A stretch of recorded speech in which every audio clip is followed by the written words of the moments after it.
game never ceases to amaze me because you would think there would never be a fumble from what we hear from coaches all the time, right? And how much they practice not fumbling. Practice it, preach it, talk about it all the time. You would think no one would ever turn it over.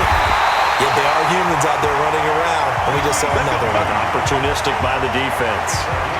23 yards on the play. Right after the turnover, they come out throwing. And that means it's a sudden change situation. We used to practice it on defense. Sudden change, get out there, stop the offense. But you typically run out there a little bit unsettled. I think that's why he came right out throwing the football, hoping to catch him off balance. And he did. That's a tough one right there. He ran right into the teeth of the blitz as the linebacker was freed up in order to stuff that one for a loss. I think quarterbacks got to see that. Got to find a way to audible into something. And this is caught. Touchdown. Ball.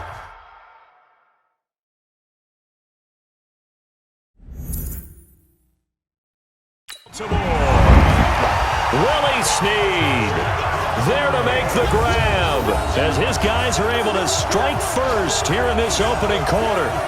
And a play fake down near the goal line here worked out well. Anytime you can make them think that you're going to run the ball and go to that play-action pass, you see the end result, usually a touchdown. Is that harder? Is the play fake harder to defend for the defense near the goal line or no? Because there's not as much room to work with? It is harder because down near the goal line, you're thinking much more of a running play, especially if people run out big formations. So it is harder to defend. This one taken just inside the 10. And he'll take this across the 25, a couple extra yards up to the 27-yard line. The offense trots back out there. Let's turn our focus now to Nick Chubb. He's got to clear his mind a little bit right now. One carry, and that carry was a lost fumble. Clear his mind, clear his hands, and just let this one go. Sometimes it happens. You drop the ball, got a full game ahead of him, hand it to him again, see if they can start to produce. So step off the 5 yards. Yeah, partner, you know, defensive end, he wants to get into the offensive backfield. He wants that get off to be as fast as possible. A little too quick on that one. Following the penalty, Chubb. And he went backwards.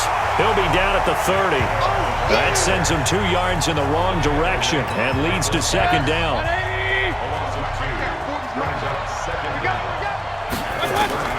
From the 30 on second down, Mayfield got an open man. That's David Njoku, the tight end. And down he goes, but he takes it up to the 40. It's a gain of 10, and the Browns are going to get a first down. First down, Mayfield. And the tip there altered the ball flight, and it falls incomplete. It'll be second down.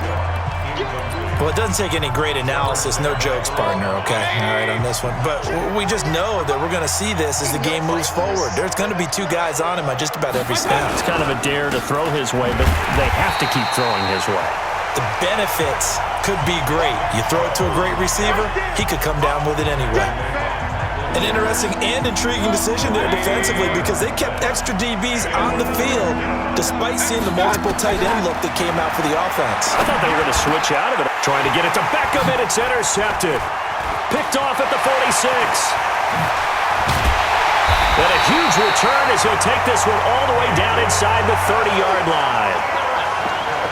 That was a really nice interception. I think it illustrates the differences between playing man and playing zone. When you're in man, all you're focused on is the receiver in front of you. But when you're in zone, you're allowed to read the quarterback's eyes and go to the ball. That's exactly what happened on that play. And he's brought down after a very nice gain. Big yardage there on the scramble. It gets him a first down. On that play, as you saw the route start to develop downfield, I got the sense that maybe the run would set up for him, and he took full advantage of it and got a big gain on a busted play.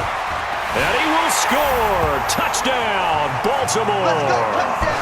Lamar Jackson with his second touchdown in this opening quarter as the Ravens push further out in front. He hit him earlier in this first quarter with his arm. Now he does it with his legs. Right now,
He's one of those stat stuffers that you see on the basketball court. You know, the guy with points, rebounds, assists, steals. One with the arm, one with the legs. Let's see if he can continue this pace. And sending out the reminder that, yeah, look, I'm known for having an arm, but I can do it with the legs on occasion when I need to. Tucker with the extra point, and that'll make the score 14-0. Tucker now to kick it away following the touchdown. This will be fielded at the 8. And he'll take this across the 25, couple extra yards, up to the 27-yard line. The Browns drive about to get started. Already down 2 touchdowns here in the first half. This becomes a pretty important drive, doesn't it? It certainly does, and a lot of the teams script plays. We know that, right? They have a script to start the ball game, and typically those scripts go between 12 and 24, 25 plays. Down 2 touchdowns early, probably not very deep into their script. I think that they'll stay with it. I don't think they'll abandon it just yet and try and generate some offense on this drive. Anything, at least 3 points, get that 0 off the board.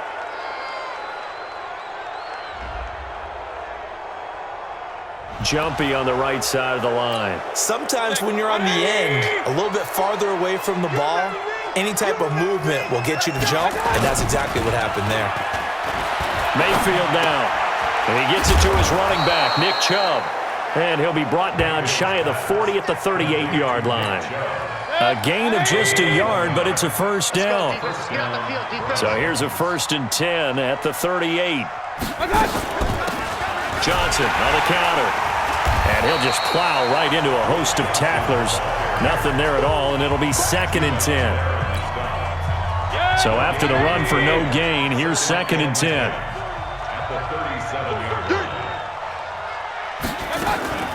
Off the draw, here's Johnson. And this one also slow in developing as he's maybe getting back here to the line of scrimmage, but not much more than that.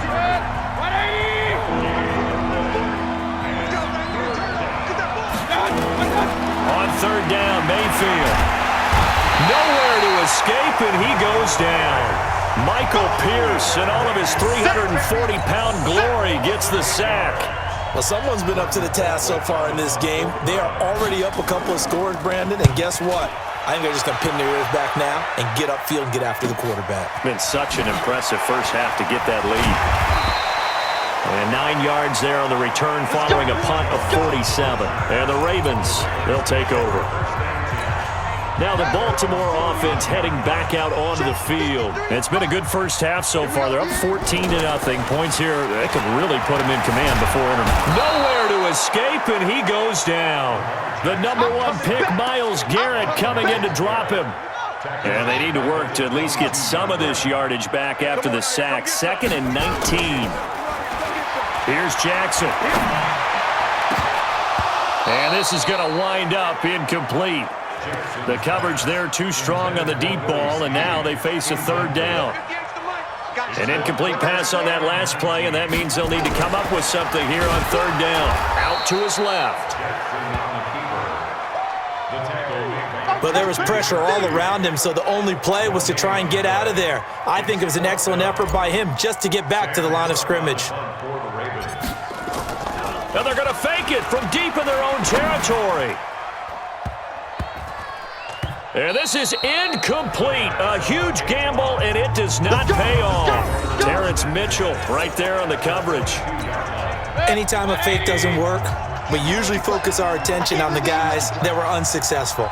But how about the defensive guys? They have to plan all week. They have to prepare all week. Special teams, it looked like they were educated for that one. Educated on their toes and getting a big stop. The UCLA product, Kenny Young, had the tackle. On 2nd down, it's Johnson. And all the way down inside the 5 to the 4. It's a really nice 15-yard pickup, and now it's 1st and goal.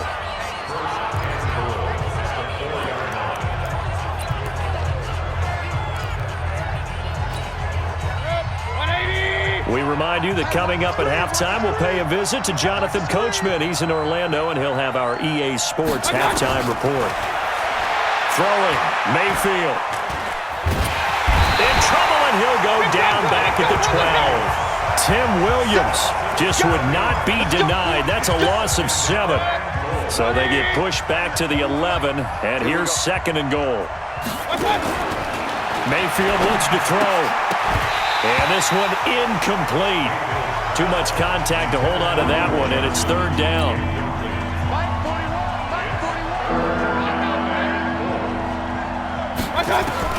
Now Mayfield on 3rd and goal. And he goes down. The Ravens able to get to him. I'm starting to feel for that quarterback back there. I mean, you know me. Normally, don't have a lot of empathy for the QB, right? In this case, definitely. He's been on constant duress this entire game. I don't know how he's surviving back there. And to think, there's still a long way to go in this football game. The kick by Joseph is good. And they will get themselves on the board here at 14-3. So they do get to 3 points before they hit halftime. Something to build on, maybe. Yeah, go ahead and raise the banner, right? But wave the flag. That's good. Got points. And now, as you said, they've got something to build on as they get ready for the second half. And he's got Rome. And he will score. Touchdown, Baltimore. That kick return TD is 98 yards in length as the Ravens push further out in front. I know a lot of special teams coaches, they just want to keep it away from him because that's what he...